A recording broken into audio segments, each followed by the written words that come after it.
नाथी का बाड़ा बड़ा चर्चा में रहा कि साकड़ तोड़ के नाथी का बाड़े का नाम खत्म कर देंगे तो ये लक्ष्मणगढ़ वीरों की धरती के नाम से जाना जाएगा। ईडी का शोर बड़ा है, डोटासरा जी को बोले परेशान यहाँ से हुए। देखो ईडी का शोर का तो मेरे को तो जानकारी नहीं है।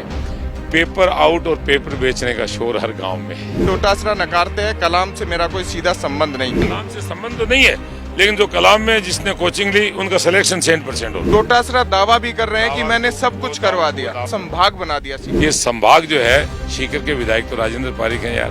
अगर वो कह रहा है कि मैंने संभाग बनाया था तो लक्ष्मणगढ़ को बना देता। मैं करने की आदत पड़ गई, तो जनता उस मैं की आदत को जो है ना जवाब दे देगी। 200 की बात करें तो एक भी मुस्लिम प्रत्याशी नहीं रहा। हिंदू मुस्लिम सिख ईसाई भाई भाई वाली परंपरा है। कुछ बड़ा पद आपके लिए है क्या? पहले से कोई बात हुई कि अगर सत्ता मेरा पद तो कार्यकर्ता का है। बस महरिया का अंतर कितना रहेगा जीत का रिकॉर्ड तो ये मतदाता ही बता सकते। राजस्थान के राजनीतिक रण की सबसे हॉट सीट, और कहूं कि राजस्थान की वह दो कद्दावर नेताओं के लिहाज से अहम सीट, जिस पर चुनाव लड़ रहे हैं कांग्रेस के प्रदेशाध्यक्ष गोविंद सिंह डोटासरा और राजस्थान भाजपा में यानी अपने ही परिवार में घर वापसी कर दमदार उपस्थिति दर्जा रहे सुभाष महरिया। बेहद महत्वपूर्ण ये चुनाव है और राजस्थान की निगाहें हैं। एक तरफ डोटासरा कह रहे हैं फटकारा लगा देशा, उस फटकारे में आप बीच में आ गए, ऐसा लग रहा है चुनावी माहौल में। देखिए, राजस्थान की हॉट सीट के बारे में आपने कहा मित्र, मैं आपको इतना ही कहना चाहता हूं कि राजस्थान का सबसे हॉट मतदाता लक्ष्मणगढ़ का है जी। ये इतने हॉट मतदाता हैं कि 7 बजे शुरू होगी पोलिंग तो इनमें हॉट रहेगी। ये पूछिए, आप यहाँ बैठे हैं कि पहले मैं डालूं जब 7:30 बजे लाइन देखेंगे, 8 बजे तक ये मालूम चल जाएगा कि करीब 1.5 लाख से ऊपर लोगों की लाइनें भाजपा की कतार में खड़ी है। 3 तारीख को भी यही समय सीमा रहेगी। 3 तारीख को समय जो है, 3 तारीख के पहले राउंड का जब इशारा आएगा 3 तारीख को, तो पहले राउंड की गिनती आप हमको बताएंगे। हमको धन्यवाद और शुभकामना माफ करें। महरिया जी, राजस्थान भाजपा के वॉर रूम की बात करूं या कांग्रेस की, चर्चा में आपकी ये सीट ही है और कह रहे हैं भाई टक्कर तो जबरदस्त है, लेकिन एक चुनौती भी है। 2008, 2013, 2018 यहाँ से बीजेपी नदारद रही। हालांकि सीकर में हमेशा लोकसभा में प्रतिनिधित्व भाजपा का रहा, तो चुनौती तो स्थानीय स्तर पर है। डोटासरा जी को व्यक्तिगत तौर पर कितनी चुनौती मानते? देखिए, चुनौती स्थानीय स्तर पर है। जो चुनौती है, जो वोट के बंटवारे के कारण से लाभ ले रहे थे, वो वोट के बंटवारे वाले तो समय एक साथ बैठे हैं ना, ये खड़े, ये 34 वोट के फर्क वाले हैं, सिर्फ 34 वोट। आप एक बार अंदाज लगाओ 34 वोट क्या होता है 1 लाख वोटों में। ये इसलिए अब ये 34,000, 44,000, 54,000 सब साथ बैठे हम। गांव में ईडी की भी बड़ी चर्चा मैंने सुनी। अभी मैं चौक पे चर्चा करके आया। हमारे एक जनता से संवाद का प्रोग्राम रहता है और हम चाहते हैं प्रतिनिधियों से भी संवाद करें, लेकिन ईडी का शोर बड़ा है। डोटासरा जी को बोले परेशान यहाँ से हुए। देखो, ईडी का शोर का तो मेरे को तो जानकारी नहीं है। पेपर आउट और पेपर बेचने का शोर हर गाँव में है।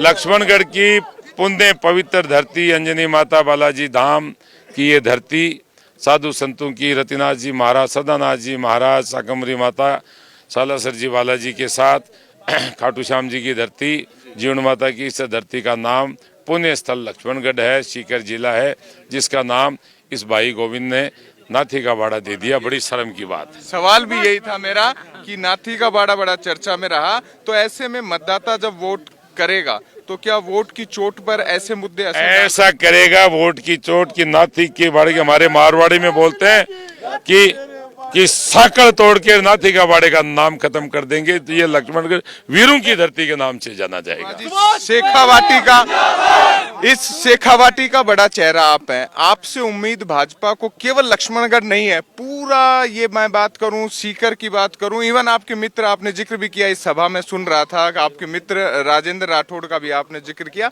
तो ये पूरी झुंझुनू तक आपका असर है। तो अपनी विधानसभा सीट के साथ कितनी आप असर देखिए, मतदाताओं का प्यार है, मेरा क्या असर है। मैं तो एक कार्यकर्ता हूं जो 28 साल से सबके बीच में रहता हूं। सीकर जिले की 8 सीट, झुंझुनू जिले की, सीकर जिले में नीमका थाना को अगर अलग लें तो चाहे कैसे पुराने जिले की सीकर उसी हिसाब से मानते हैं। सीकर जिले की 8 सीट, झुंझुनू की 7 सीट और चूरू जिले की 6 सीट, 21 सीट में जो हैं हाल फिलहाल हमारे पास कितनी हैं वो आप सबको पता है। 21 सीट का बहुमत जितने संभाग राजस्थान में हैं, राजस्थान के पुराने 7 संभाग हैं, उनमें सर्वाधिक सीट जो हैं वो हमारे इस संभाग से आएंगी। सीकर, चूरू और झुंझुनू वाला नया संभाग बना है, इससे सर्वाधिक परसेंटेज ऑफ सीट सर्वाधिक इस संभाग से आएंगी और सीकर जिले में जिला उसमें नंबर 1 पे रहेगा। आप जीते तो मजबूत तो आपको जयपुर यानी राजधानी की राजनीति में भी रहना होगा, और आपका कद बताता है कुछ न कुछ बड़ा पद आपके लिए है। क्या पहले से कोई बात हुई कि अगर सत्ता में? मेरा पद तो कार्यकर्ता का है, और ये अनुमति जो है जनता जनार्दन आशीर्वाद दे देगी तो एक कार्यकर्ता के रूप में, जनप्रतिनिधि के रूप में सबको साथ लेकर काम करना ही मेरा काम है। सवाल इसीलिए है क्योंकि जनता की उम्मीदें भी हैं। जनता की उम्मीदें हैं, वो या तो ऊपर वाला जानता है और या हमारा आला कमान जानता है। जनता जानती है, मैं नहीं जानता। ऐसा कौन सा मुद्दा है जो लक्ष्मणगढ़ में आप चाहेंगे कि जीतते हैं तो पूरा करवाएंगे? बहुत सारी चीजें हैं। कांग्रेस यहाँ सत्ता में भी रही और डोटासरा दावा भी कर रहे हैं कि मैंने सब कुछ करवा दिया, यहाँ तक कि यहाँ संभाग बना दिया। अभी आप आए हैं इधर से, संभाग तो सीकर मुख्यालय पे बना है, और संभाग जो बना है पूरे राजस्थान का जो डिलिमिटेशन का काम था, उस डिलिमिटेशन के समय ये तय हो गया था कि 2007 में कि भाई जनसंख्या और क्षेत्रफल के लिहाज से नए संभागों की रचना करनी पड़ेगी। भारत सरकार ने इसके लिए राजस्थान सरकार को, सबको, कि भाई आप अपना पूरा इसका रिकॉर्ड भेजें। ये संभाग जो है, सीकर के विधायक तो राजेंद्र पारिक हैं यार, अगर वो कह रहा है कि मैंने संभाग बनाया था तो लक्ष्मणगढ़ को बना देता। फिर कहा ये बातें क्यों अंदर मैं करने की आदत पड़ गई, तो जनता उस मैं की आदत को जो है ना जवाब दे देगी। एक महत्वपूर्ण और सवाल आपके लिए है, और तो हाँ, सीधी बात, और सीधी बात के लिहाज से यही बात कि सुभाष महरिया अब राजस्थान की राजनीति में किन संभावनाओं पर विचार करें आने वाले दिनों में? लोकसभा चुनाव, देखिए लोकसभा चुनाव आने वाले दिनों में है। माननीय प्रधानमंत्री नरेंद्र मोदी जी ने G20 के अंदर सारे दुनिया को ये बता दिया कि भारत कितना सशक्त है। माननीय प्रधानमंत्री जी के नेतृत्व में, उनकी अगुवाई में पूरा देश पहले 5 राष्ट्रों में आ गया है जो शक्तिशाली राष्ट्र है। संयुक्त राष्ट्र महासंघ UNGA, यानी UNGA का कहना, यूनाइटेड नेशन जनरल असेंबली का कहना कि भारत सशक्त हो चुका है। WHO ने कहा कि भारत ने कोरोना के समय जो किया इतनी जनसंख्या के ऊपर, वर्ल्ड हेल्थ ऑर्गेनाइजेशन जेनेवा की रिपोर्ट मैंने पढ़ी है, उसमें संपूर्ण रिपोर्ट का ये है कि इतनी बड़ी जनसंख्या को इस तरह से मेंटेन करना और इस तरह से हर घर तक ये दवाई इंजेक्शन पहुंचाना बहुत बड़ा काम है। इसलिए भारतीय जनता पार्टी की सरकार केंद्र में आने वाले 6 महीने बाद वो जोरों से बनेगी। हम सब लोग जो यहाँ मतदाता हैं वो जी जान से काम करें। एक सवाल थोड़ा सा उस लिहाज से भी हो जाता है, जब बीजेपी की बात आती है तो चूंकि 199 सीटों पर चुनाव हो रहा है, और वैसे 200 की बात करें तो एक भी मुस्लिम प्रत्याशी नहीं रहा आपके, लेकिन लक्ष्मणगढ़ में मैंने देखा कि आपके समर्थन में बड़े मुस्लिम लोग भी खड़े हुए दिखाई दिए हैं। तो ये जो कांग्रेस आरोप लगा रही है कि उन्होंने केवल और केवल ध्रुवीकरण, तुष्टीकरण या सनातनी विचारधारा के साथ आगे बढ़ रहे हैं, लक्ष्मणगढ़ इन सबसे अलग है। हिंदू, मुस्लिम, सिख, ईसाई भाई भाई वाली परंपरा है। यहाँ तो वीरों की धरती है। सेना में सारे मुस्लिम भाई, हिंदू भाई, सारी बिरादरी, 36 बिरादरी के लोग साथ बंदूक के लिए करता है। मुस्लिम भाई दूसरे से कह रहा है तू पीछे हट, पहले मैं गोली खाऊंगा, वो कह रहा नहीं तू नहीं, तो नहीं इमरान तू पीछे हट, पहले मैं खाऊंगा। ये तो वो लोग हैं।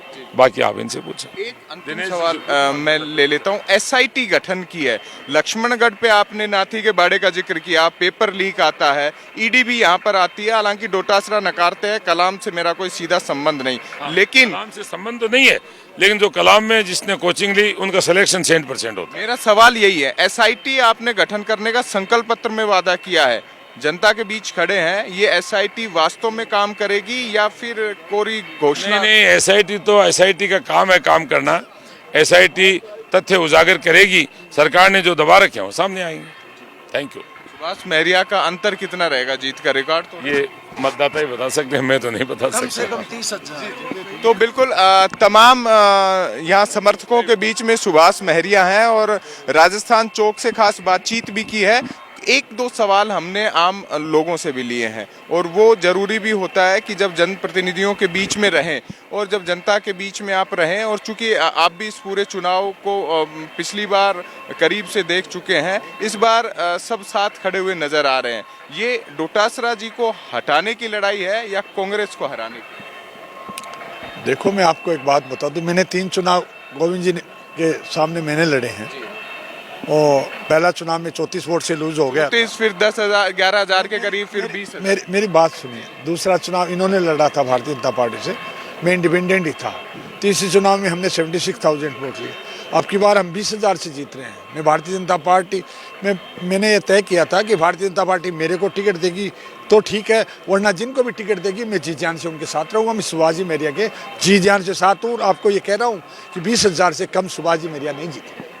ये विश्वास हमेशा समर्थकों का रहता है और हमारे साथ सुभाष महरिया लगातार बने हुए थे और सभाओं में भी हम इनको दिखाते रहेंगे कि किस तरीके से काम कर रहे हैं। लेकिन लक्ष्मणगढ़ की राजनीति इस वक्त सबकी निगाहों में है और खास तौर पर वो हॉट सीट बनी हुई है जिस पर गोविंद सिंह डोटासरा और सीधे तौर पर सुभाष महरिया का मुकाबला है। एक सवाल जो रह गया, जो जिक्र अभी मेरे साथी कर रहे हैं लाल डायरी का, उस पर भी संभवतः चलते चलते बातचीत कर लेते हैं। और ये महत्वपूर्ण विषय लगातार हो जाता है कि किन किन मुद्दों पर बातचीत हुई है, किन किन मसलों पर चर्चा हुई है और गांव में ये मुद्दा है और नाथी के बारे में और लाल डायरी को लेकर ये जिक्र है। गांव की चौपाल है ये और चौपाल में तमाम मुद्दों पर, विषयों पर ये बातचीत होती रही है। लेकिन लक्ष्मणगढ़ इस वक्त हॉट सीट बना हुआ है और हॉट सीट का यही कारवां हमारा अब देर शाम तक लक्ष्मणगढ़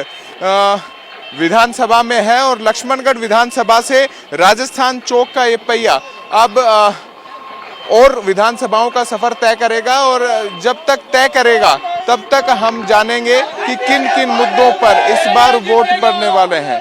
फिलहाल के लिए इतना ही। वीडियो जर्नलिस्ट सुरेश के साथ अंकित तिवारी, राजस्थान चौक, लक्ष्मणगढ़।